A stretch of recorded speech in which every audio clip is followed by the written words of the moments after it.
Thank you, thank you, thank you, thank you, thank you. परमपिता परमेश्वर, हम आपका हृदय से धन्यवाद करते हैं क्योंकि आप महान समर्थी परमेश्वर, अनुग्रहकारी, दयालु और अद्भुत कार्य करने वाले परमेश्वर हैं। हाँ प्रभु, आपका सबसे बड़ा अद्भुत कार्य है मनुष्य का नए सिरे से जन्म होना, हमारा आत्मिक जन्म होना, आत्मिक जीवन शुरू होना, आत्मिक पालन पोषण होना और आत्मिक रूप से परिपक्व होकर परमेश्वर के पुत्र की समानता में प्रकट होना।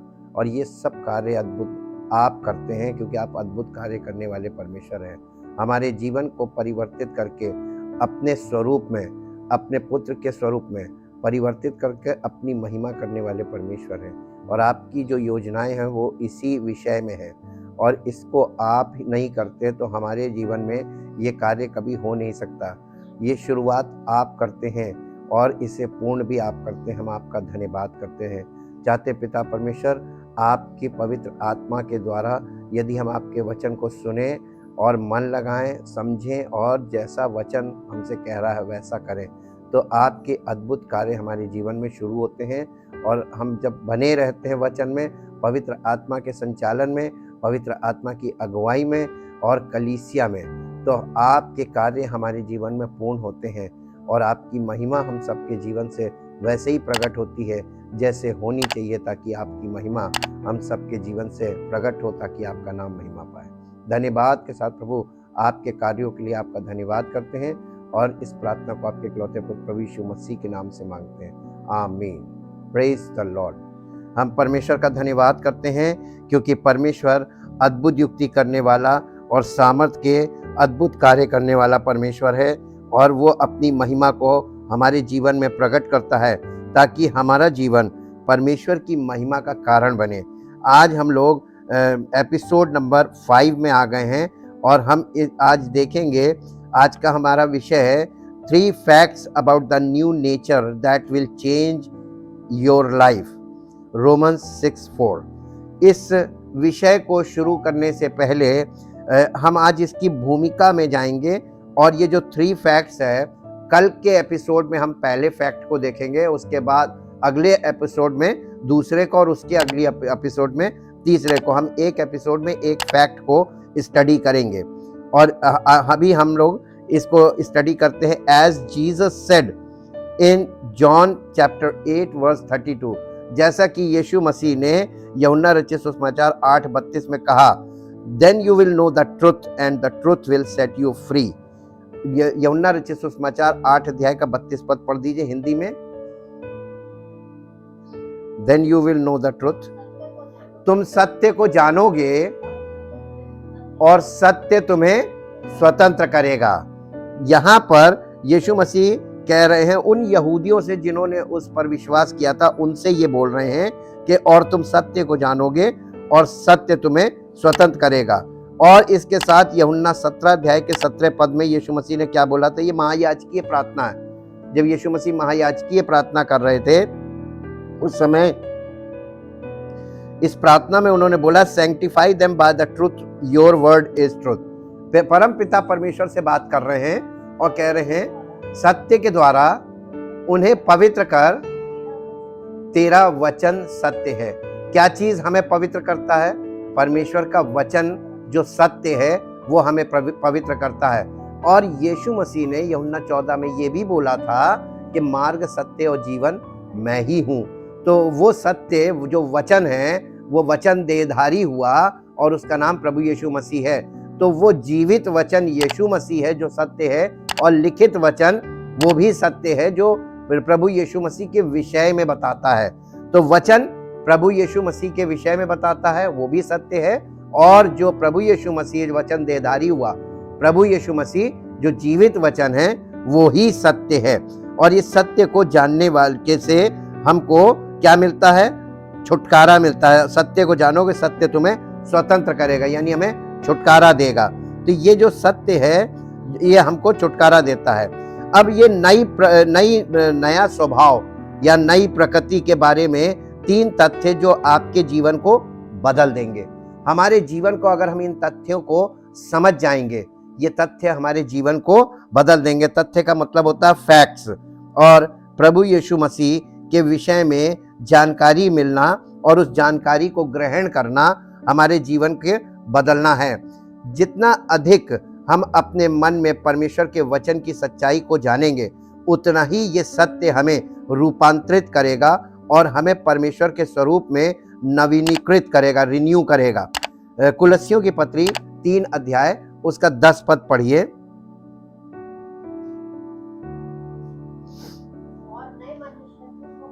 और नए मनुष्यत्व को पहन लिया, जो अपने सृजनहार के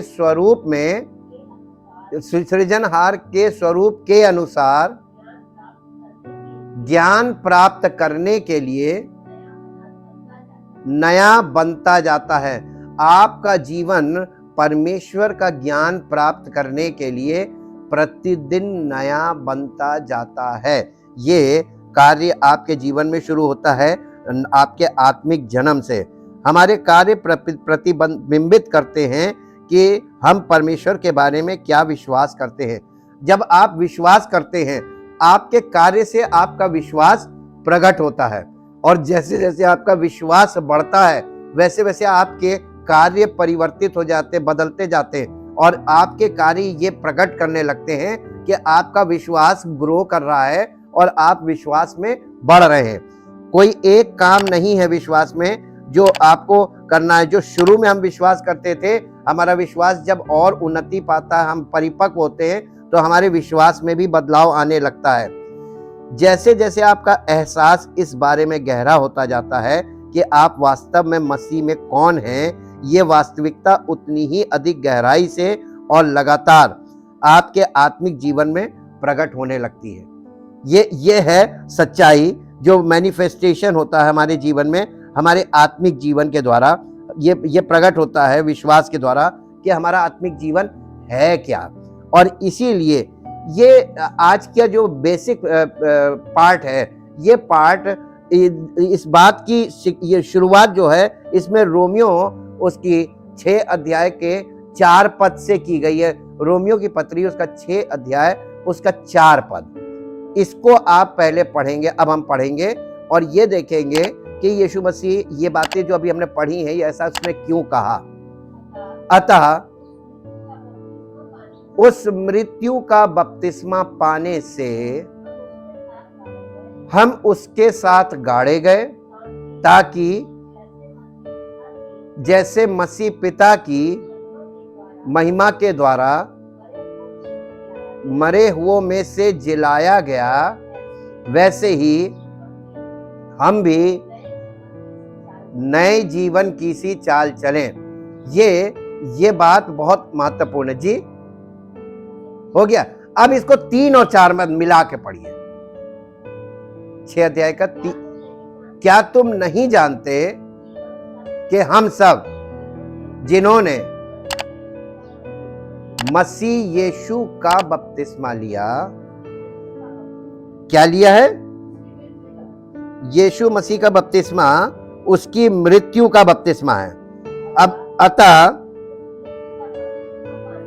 उस मृत्यु का बपतिस्मा पाने से हम उसके साथ गाड़े गए, ताकि जैसे मसीह पिता की महिमा के द्वारा मरे हुओं में से जिलाया गया, वैसे ही हम भी नए जीवन की सी चाल चलें। ये यहाँ पे बपतिस्मे का वर्णन आ रहा है। हम जिन्होंने मसीह यीशु का बपतिस्मा लिया, लिखा है ना। अब हमको ये बात यहाँ पे सीखने और समझने को मिल रही है कि ये यीशु मसीह का जो यहाँ पे बपतिस्मा दिखाया जा रहा है, ये पानी का बपतिस्मा नहीं है। ये बपतिस्मा पानी का बपतिस्मा नहीं है। कई अभी तक मैक्सिमम लोग पानी के बपतिस्मे में फंसे हुए, और वो ये सोचते हैं कि जो लोग पानी का बपतिस्मा लेते हैं उनको उद्धार मिल गया, उनको पवित्र आत्मा मिलेगा। ये गलत है। इसी बात को आज हम सीखेंगे कि ये गलत क्यों है, और गलत है तो लोग गलत क्यों कर रहे हैं, ये प्रश्न उठता है। और मैक्सिमम लोग क्या कर रहे हैं?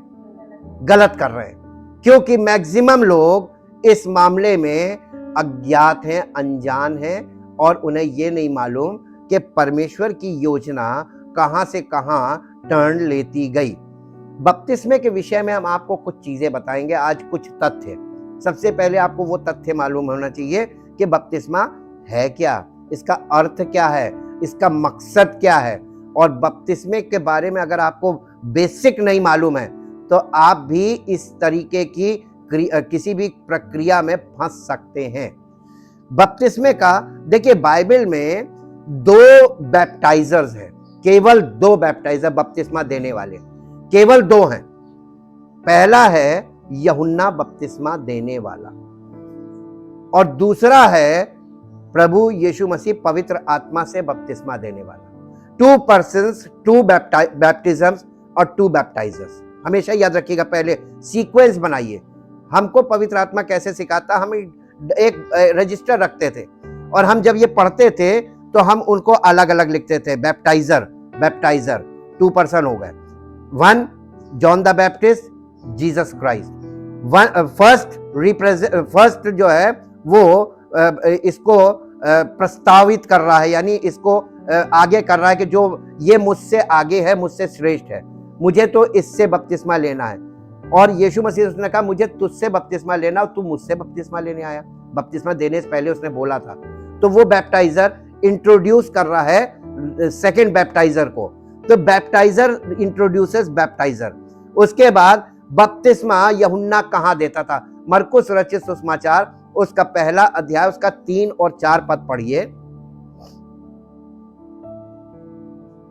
मरकुस, जंगल में एक पुकारने वाले का शब्द सुनाई दे रहा है, प्रभु का मार्ग तैयार करो और उसकी सड़कें सीधी करो।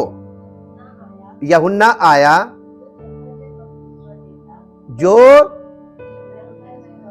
जंगल में बपतिस्मा देता और काहे के लिए? पापों की क्षमा के लिए, मन फिराव के बपतिस्मे का प्रचार करता था। अब ये इसका अगला पद पढ़िए। सारे यहूदिया प्रदेश के और यरूशलेम के सब रहने वाले निकलकर उसके पास गए और अपने पापों को मानकर कहां? यरदन नदी में उससे बपतिस्मा लिया। इसका मतलब एक बैप्टाइजर दिखाया गया, उसका नाम यूहन्ना बपतिस्मा देने वाला है, लेकिन उसके प्रचार का विषय क्या था? What is the message? वो क्या मैसेज था उसका? नहीं, उसका मैसेज था मन फिराओ और अपने पापों की क्षमा के लिए मन फिराओ। तो मन फिराओ और बपतिस्मा लो, मन फिराओ बपतिस्मा लो। तो वो बपतिस्मे का, मन फिराओ के बपतिस्मे का प्रचार कर रहा था। ये मैसेज था। मैसेंजर बैप्टाइजर, और बैप्टाइजर का जो मैसेज था वो था मन फिराओ और अपने पापों की क्षमा के लिए बपतिस्मा लो। और बपतिस्मा दिया कहां जा रहा था? यरदन नदी में। बपतिस्मा कभी भी यानी पानी का बपतिस्मा हमेशा नदी में दिया जाता था। वो नदी भी एक पर्टिकुलर नदी थी, सब नदियों में नहीं दे सकते। यरदन नदी में बपतिस्मा देता था। यरदन नदी आपको याद होगा पुराने नियम से जुड़ी हुई नदी है। यरदन नदी वही है जब इजरायली 40 साल तक जंगल में भटक रहे थे। यरदन नदी के पार उनको कनान में प्रवेश करता था, प्रॉमिस लैंड था, वो यरदन नदी के पार था। और यरदन नदी पार होना ये एक बहुत बड़ा विषय है स्टडी का, जो नए नियम के विषय से जुड़ा हुआ है। तो यरदन नदी, एलिया के साथ एलीशा ने यरदन नदी पार की थी, याद कीजिए। और फिर वो एलिया के पीछे पीछे चल रहा था, और जब वो दूना मसा एलिया का उसके ऊपर उतरता है, वो वापस आता है, यरदन को फिर पार करता है। तो ये सब विषय इतिहास से एक आत्मिक बातों से जुड़े हुए विषय हैं, और इसीलिए यरदन में बपतिस्मा दिया जा रहा था। अब उसने, जब ये बैप्टाइजर ने यीशु मसीह इसके पास बपतिस्मा लेने आया, जब सब लोग निकल के आए तो यीशु मसीह भी आया, और जब यीशु मसीह आया तो यीशु मसीह को देखकर ये कहने लगा, मुझे तो तुझसे बपतिस्मा लेना चाहिए और तू मेरे पास आया है। तो यीशु मसीह ने कहा, नहीं, अब ऐसा ही होने दे, और यीशु मसीह ने उससे बपतिस्मा लिया। और ये अब यहाँ पे देखने वाली बात यह है कि यीशु मसीह को मन फिराने की जरूरत नहीं थी, लेकिन यीशु मसीह ने बपतिस्मा इसलिए लिया क्योंकि यीशु मसीह आज्ञाकारी था, परमेश्वर के वचन का आज्ञाकारी था। और यूहन्ना बपतिस्मा देने वाला परमेश्वर की आत्मा की सामर्थ में होकर इस बात का प्रचार कर रहा था कि मन फिराओ और बपतिस्मा लो अपने पापों की क्षमा के लिए। यह परमेश्वर की एक योजना थी यीशु मसीह को सब लोगों के बीच में प्रकट करने की। और जब यीशु मसीह ने बपतिस्मा लिया, ढेरों लोग ले रहे थे, कुछ नहीं हुआ, लेकिन यीशु मसीह ने जब बपतिस्मा लिया और पानी में से ऊपर उठा, निकला, तो देखो, लिखा, देखो परमेश्वर का आत्मा बॉडीली उसके ऊपर उतरा। और दो लोगों ने देखा, एक यीशु मसीह ने देखा और एक यूहन्ना बपतिस्मा देने वाले ने देखा।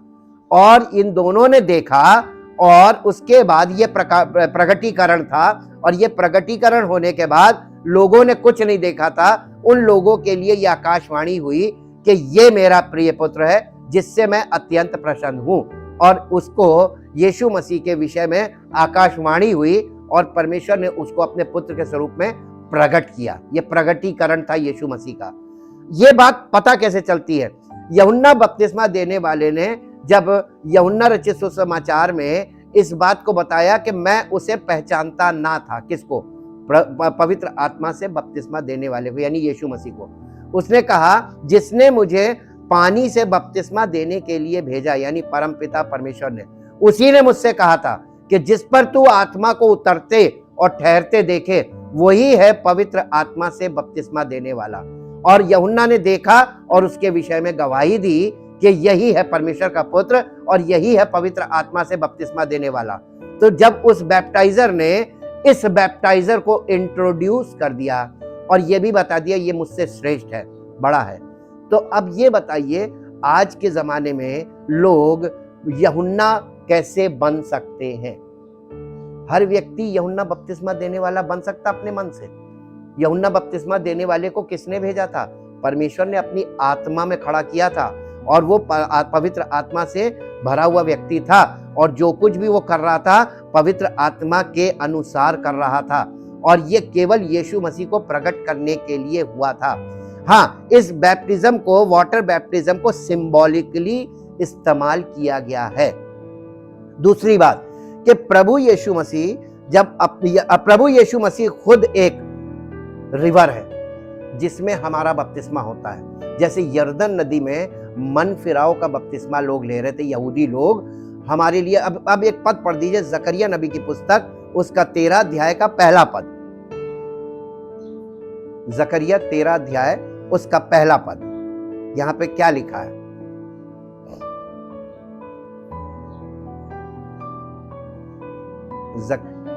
उस समय दाऊद के घराने और यरूशलेम के निवासियों के लिए पाप और मलिनता धोने के निमित्त एक बहता हुआ सोता फूटेगा। सेनाओं के यहोवा की ये वाणी है कि, बस ये पहला पद है ना, पहला पद, ये दूसरा नहीं, पहला पद पढ़ना था। ये जो पाप और मलिनता धोने के लिए दाऊद के घराने से एक सोता फूट निकलेगा। भविष्यवाणी की भाषा समझ में आई? ये किसके विषय में है? यीशु मसीह के विषय में है। हमको किसका बपतिस्मा मिला है? ये लिया नहीं जा सकता, ये बपतिस्मा वो स्वयं देता है। जिसको प्रभु यीशु मसीह का बपतिस्मा मिला, वो उसको पानी का बपतिस्मे की जरूरत नहीं है। और यही बात रोमियो में पौलुस बोल रहा है। पौलुस का मानना क्या था, अगर आपको ये देखना है, और पहले के जो प्रेरित थे, यहां तक कि पतरस, वो भी कंफ्यूज था अबाउट बैप्टिज्म। क्यों? लूका रचित सुसमाचार उसका 12 अध्याय उसका 32 पद से पढ़िए, 12 अध्याय 31 पद से पढ़ लीजिए। लूका रचित सुसमाचार 12 अध्याय और उसका 31 पद से देखिए। परंतु उसके राज्य की खोज में रहो। नहीं, लूका रचित सुसमाचार उसका 12 अध्याय, 1 मिनट मैं निकाल देता हूं। लूका रचित सुसमाचार 12 अध्याय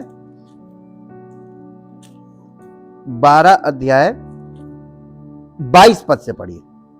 नहीं, लूका रचित सुसमाचार उसका 12 अध्याय, ये नहीं है, यूहन्ना रचित सुसमाचार 12 अध्याय निकालिए।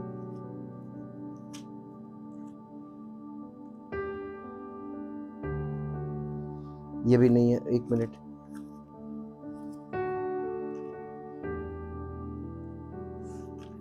लूका में ही है, लूका, 1 मिनट, लूका में हम बता रहे हैं।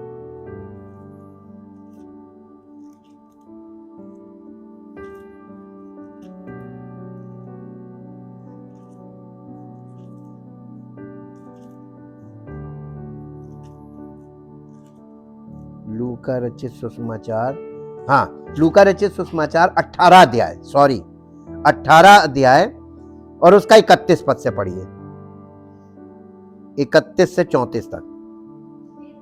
फिर उसने 12, फिर यीशु मसीह ने अपने 12 चेलों को साथ लेकर उनसे कहा, देखो हम यरूशलेम को जाते हैं और जितनी बातें मनुष्य के पुत्र के लिए भविष्यवक्ताओं के द्वारा लिखी गई हैं वे सब पूरी होंगी, क्योंकि वे अन्य जातियों के साथ, वे यीशु मसीह को अपने विषय में कह रहा है कि वो अन्य जातियों के हाथ में सौंपा जाएगा और वो उसे ठट्टों में उड़ाएंगे और उसका अपमान करेंगे और उस पर थूकेंगे और उसे कोड़े मारेंगे और घात करेंगे और वो तीसरे दिन जी उठेगा। पर उन्होंने इन बातों में से कोई बात को नहीं समझा और ये बात उनसे छिपी रही। वो यीशु मसीह के विषय में ये नहीं जानते थे कि पुनरुत्थान के बाद की योजना क्या है और यीशु मसीह काहे के लिए ये ऐसा होगा इसके साथ, उसके बाद हमारा क्या होगा। ये बातें उनको कुछ समझ में नहीं आई। वो बातें उनसे, और जो कहा गया था, क्लियर है ना, किसी के समझ में नहीं आया। इसीलिए पतरस पेंतेकोस्त के दिन खड़े होकर जब वो उन्होंने, निकाल लीजिए 2 अध्याय, प्रेरितों काम 2 अध्याय उसका 36, 37, 38 पद पढ़ दीजिए। प्रेरितों काम 2 अध्याय 36, 37, 38 पद, जब पतरस खड़े होके पवित्र आत्मा के द्वारा प्रचार कर रहा है, क्या हुआ। अतः अब इजराइल का सारा घराना निश्चित रूप से जान ले कि परमेश्वर ने उसी यीशु को जिसे तुमने क्रूस पर चढ़ाया प्रभु भी ठहराया और मसीह भी। आगे, तब सुनने वालों के हृदय छिद गए और वे पतरस और शेष प्रेरितों से पूछने लगे, हे भाइयों, क्यों हृदय छिद गए। आपको मालूम है, क्योंकि ये सब बपतिस्मा ऑलरेडी लिए हुए थे। किससे? मन फिराव का, पानी का बपतिस्मा लिए हुए थे और इनके हृदय छिद गए कि यीशु मसीह के वही प्रभु है, वही मसीह है, तो हमारे बपतिस्मे से हमें पापों की क्षमा नहीं मिली। ये हृदय छिद गया उनका। ये यहूदी लोग थे और इनको ये बात इतनी बुरी लगी कि हम तो बपतिस्मा लिए हुए और अपने आप को धर्मी समझ रहे थे, जैसे आज लोग पानी का बपतिस्मा लेके अपने आप को धर्मी मान लेते हैं। यही था उनके साथ, ही हृदय छिद गए। और जब इन्होंने सुसमाचार सुना तो इनकी समझ में कुछ नहीं आया, ये क्या हुआ। और तब वो पूछने लगे, हम क्या करें। आगे पढ़िए क्या लिखा है। पतरस ने उनसे कहा, मन फिराओ और तुम में से हर एक अपने अपने पापों की क्षमा के लिए यीशु मसीह के नाम से बपतिस्मा ले, तो तुम पवित्र आत्मा का दान ये पानी का बपतिस्मा उनको बताने लगा कि अब यीशु मसीह के नाम से पानी का बपतिस्मा ले लो। पतरस की भी नहीं समझ में आया था, इनकी समझ में नहीं आया। और यही गलती पौलुस से भी हुई। पौलुस ने इस बात को नहीं समझा, सुसमाचार को। पौलुस ने भी कुछ बपतिस्मे दिए, लेकिन पौलुस को किसने रोका कि ये नहीं करना है? यीशु मसीह ने, अरे ये मेरे चेले भी यही गलती कर रहे, तू भी यही गलती कर रहा है, ये नहीं करना है। This is not the meaning of baptism. पानी का बपतिस्मा नहीं है, वो उसका काम खत्म। अब यहाँ पे मैं हूं, आई एम द बैप्टाइजर, और मैं पवित्र आत्मा से बपतिस्मा देता हूं, और पानी से बपतिस्मा देने वाले को नहीं, मेरा बपतिस्मा अलग है। और इसलिए सुसमाचार का प्रचार नहीं हो रहा था, ये प्रचार हो रहा था बपतिस्मे का। और इसी के बाद जब हम प्रेरितों के काम में देखते हैं, प्रेरितों के काम मेरे साथ निकाल लीजिए, प्रेरितों के काम, और उसका अध्याय है, मैं आपको अध्याय बता रहा हूं, प्रेरितों के काम,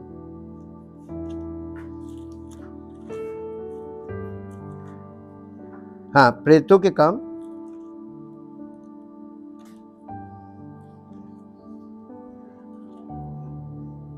हाँ ये प्रेरितों काम का अध्याय है 18 और उसके 24 पद से पढ़िए। प्रेरितों काम 18-24। अपोल्लोस नामक एक यहूदी जिसका जन्म सिकंदरिया में हुआ था, जो विद्वान पुरुष था और पवित्र शास्त्र को अच्छी तरह से जानता था। पवित्र शास्त्र का मतलब पुराने नियम को, जी। इफिसुस में आया, उसने प्रभु के मार्ग की शिक्षा पाई थी और मन लगाकर यीशु के विषय में ठीक ठीक सुनाता और सिखाता था। परंतु वो केवल यूहन्ना के बपतिस्मे की बात जानता था। ये पहली सदी की कलीसिया में बता रहे हैं, यूहन्ना के बपतिस्मे तक की बात जानता था। अब इसमें घर में जाके पढ़िएगा, यहाँ पे अक्विला प्रिस्किला एक हस्बैंड वाइफ थे इसी कलीसिया में। उन्होंने जब ये प्रचार करने आया कलीसिया में, इसका प्रचार सुना तो इसके अंदर सब कुछ सही था, बस प्रॉब्लम क्या थी कि ये यूहन्ना बपतिस्मा देने वाले के विषय में, यानी पानी के बपतिस्मे के बारे में बात कर रहा था। तब इसको अपने घर ले गए, खाने पे बुलाया और फिर इसको बताया कि नहीं, पवित्र आत्मा का बपतिस्मा यीशु मसीह देता है, हमें मसीह का बपतिस्मा मिलना चाहिए। अब इसके बाद आप एक पद और निकाल लीजिए, पहला कुरिन्थियों उसका पहला अध्याय उसके 10 पद से पढ़िए। कलीसिया में फूट लिखा ऊपर, हे भाइयों, मैं तुमसे हमारे प्रभु यीशु मसीह के नाम से विनती करता हूं कि तुम सब एक ही बात कहो और तुम में फूट ना हो। कलीसिया में फूट दिखाई जा रही जी, परंतु एक ही मन और एक ही मत होकर मिले रहो, क्योंकि हे मेरे भाइयों, खलोए के घराने के लोगों ने मुझे तुम्हारे विषय में बताया है कि तुम में झगड़े हो रहे हैं। कलीसिया में आपस में विश्वासियों में झगड़े हो रहे हैं। किस बात को लेकर झगड़े हो रहे थे जी? आगे, मेरे कहने का अर्थ ये है कि तुम में से, यानी कलीसिया में कोई तो, यानी विश्वासी बढ़ गए, कलीसिया में से कोई तो अपने आप को पौलुस का, कोई अपोलोस का, कोई कैफा पतरस को बोलते थे, कैफा का, कोई मसीह का कहता है। यानी 4 पार्ट हो गए थे एक कलीसिया में, ग्रुपिंग हो गई थी, दलबंदी। एक ग्रुप था जो अपने आप को पौलुस का कह रहा था, एक था जो अपोलोस का कह रहा था, एक था जो अपने आप को पतरस का कह रहा था, और एक था जो अपने आप को मसीह का कह रहा था जी। क्या मसीह बढ़ गया? आज क्या बताइए क्या दशा है?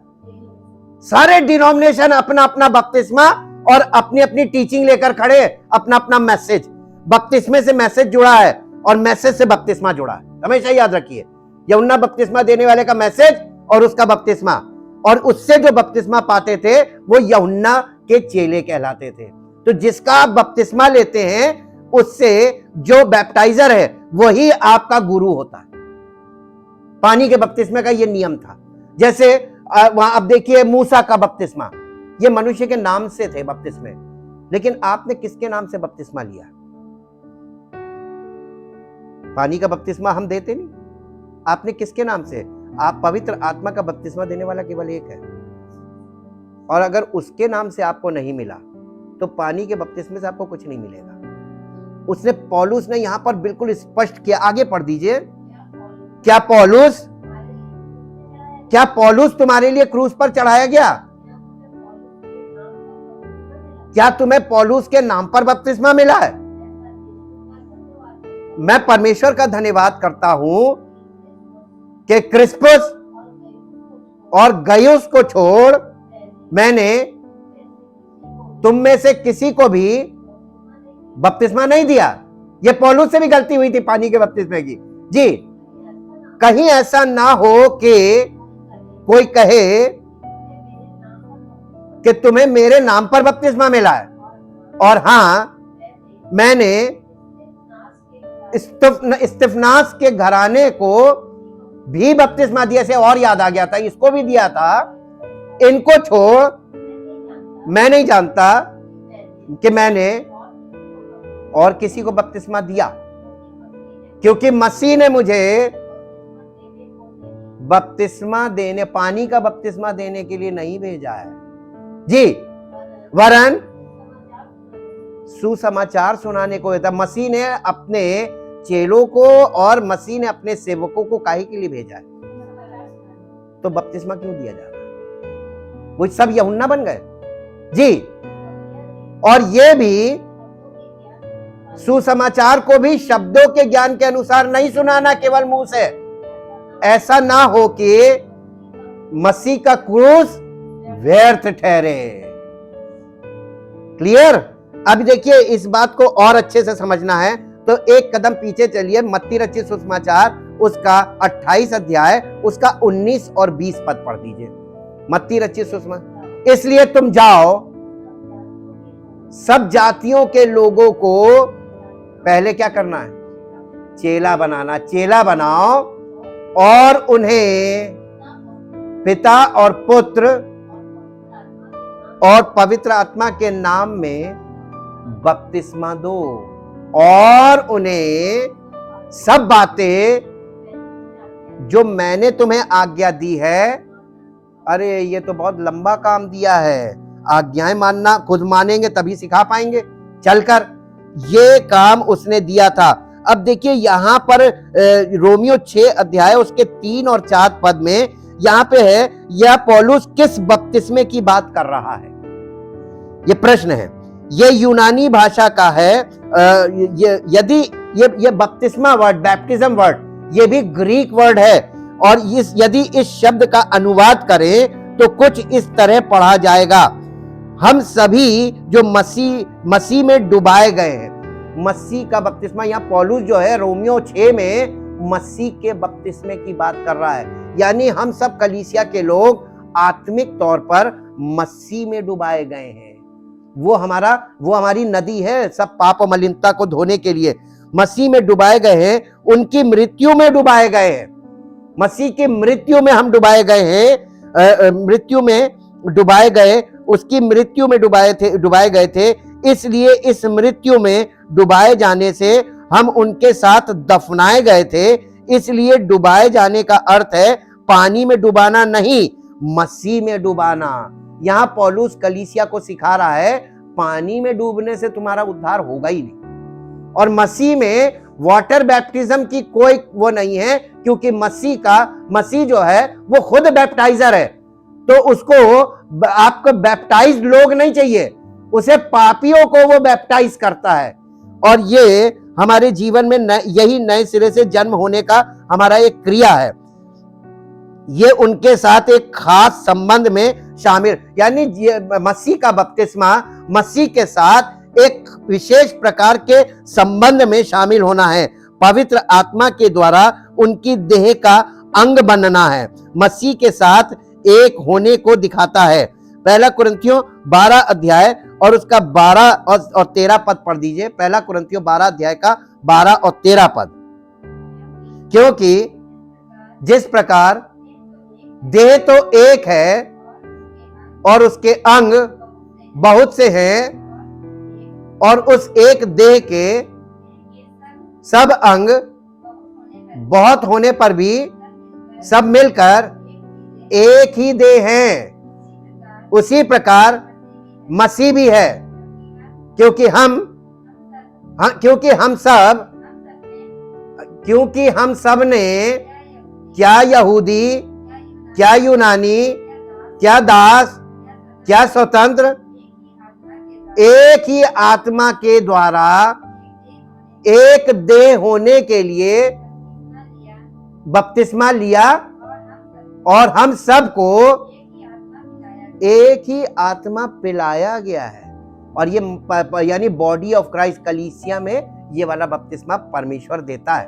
पिता, पुत्र और पवित्र आत्मा ये बपतिस्मा देते हैं। ये हम नहीं दे सकते हैं, हम तो सेवक हैं, हम बैप्टाइजर नहीं है। बैप्टाइजर यीशु मसीह है, और कलीसिया में ये होना है, और कलीसिया को इसके लिए तैयार करने की जिम्मेदारी सेवक की है। और ये काम पवित्र आत्मा के द्वारा, सेवक भी अपने आप नहीं करता है, पवित्र आत्मा के द्वारा सेवक इस कार्य को करता है, मसीह के साथ एक होने को दिखाता है। और इसीलिए बाइबल में बपतिस्मा देना या बपतिस्मे का अर्थ कई स्थानों पर एक अलंकारिक भाषा में यानी सिंबॉलिकली इस्तेमाल किया गया है। इसके लिए लूका रचित सुसमाचार 12 अध्याय का 50 पद पढ़ के देखिए। लूका 12:50 में देखिए क्या लिखा है।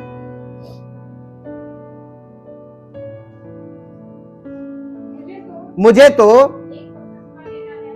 तो एक बपतिस्मा लेना है, और जब तक वो ना हो ले तब तक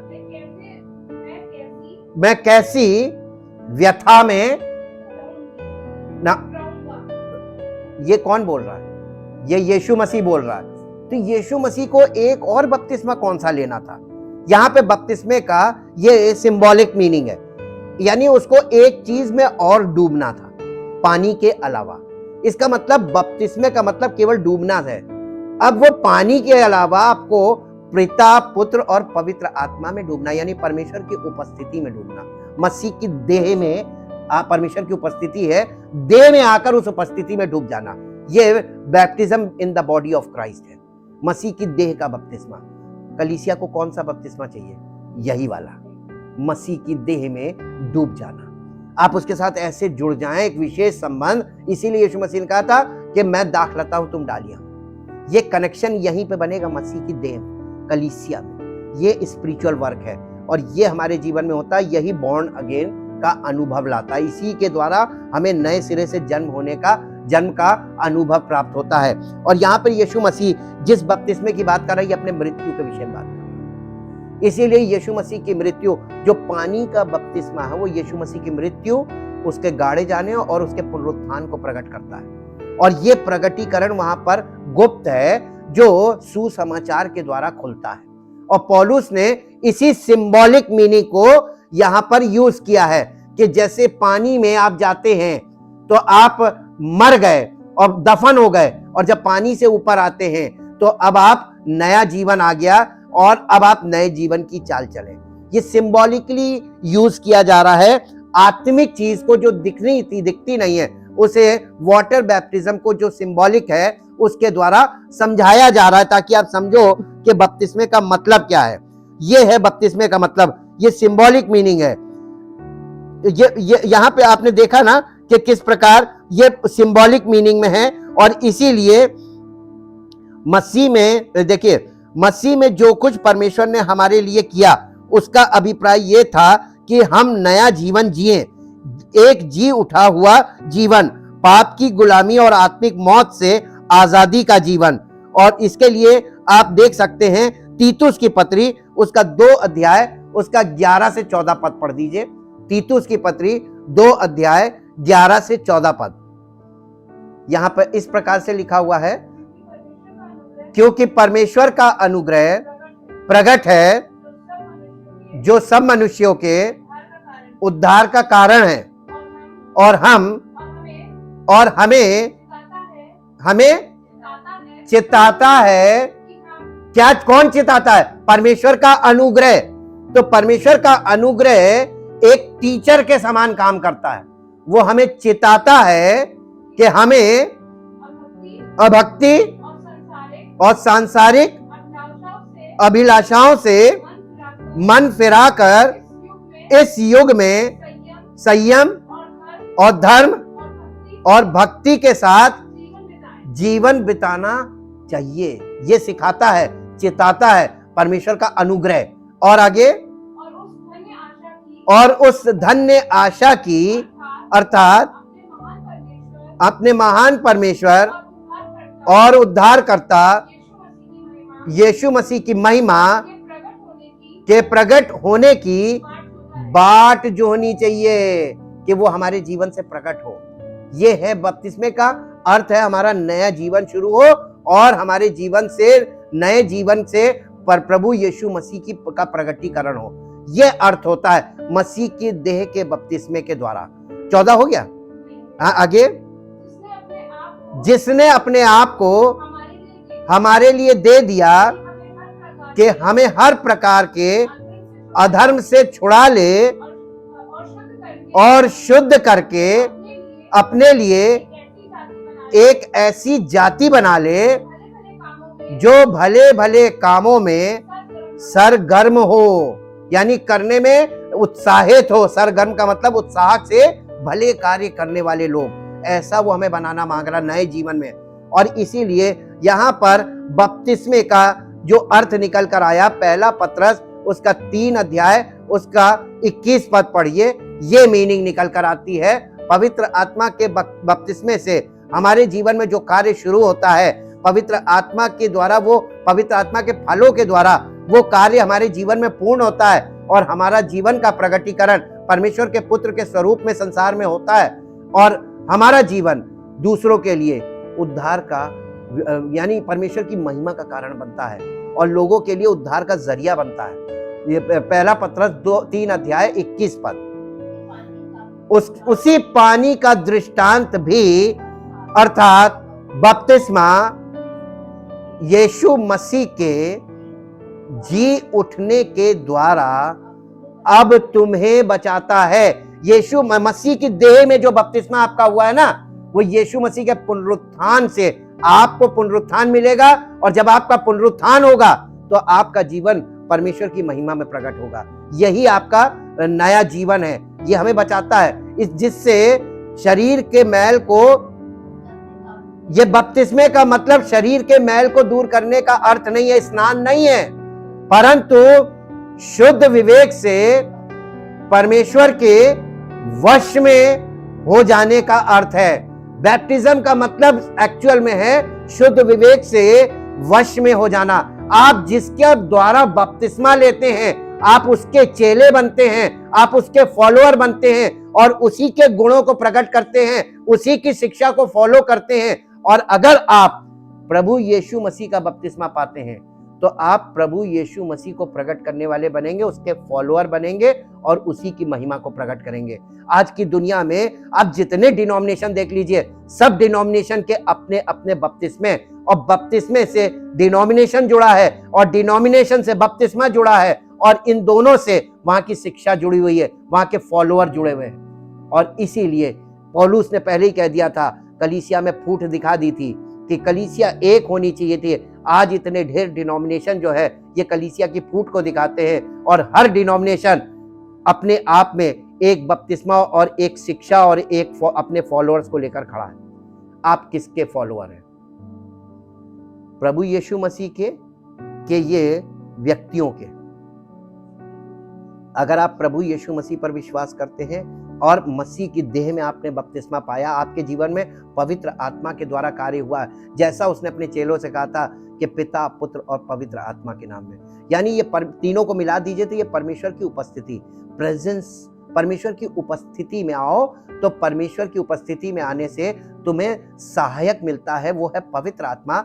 जो लोग नया जन्म प्राप्त करते हैं उनको ये सहायक दिया जाता है गिफ्ट के तौर पर, ताकि वो सहायक लोगों को कलीसिया में लगातार लेकर आता रहे, ताकि वो लोग कलीसिया जो यीशु मसीह को दिखाता है, जैसे यीशु मसीह का मैं दाखलता हूं, कलीसिया मसीह की देह है और आत्मिक दाखलता है, और पवित्र आत्मा जो सहायक आपको मिलता है नए जन्म प्राप्त करने के समय, वो सहायक आपको बार बार इस दाखलता से लाके जोड़ता है, ताकि मसीह का जीवन आप में प्रभावित हो और आपका जीवन मसीह की महिमा का कारण बने। परम पिता परमेश्वर, हम हृदय से आपका धन्यवाद करते हैं अद्भुत आश्चर्य कर्मों के लिए और अद्भुत योजनाओं के लिए जो आपने प्रत्येक विश्वास करने वाले के लिए रखी है।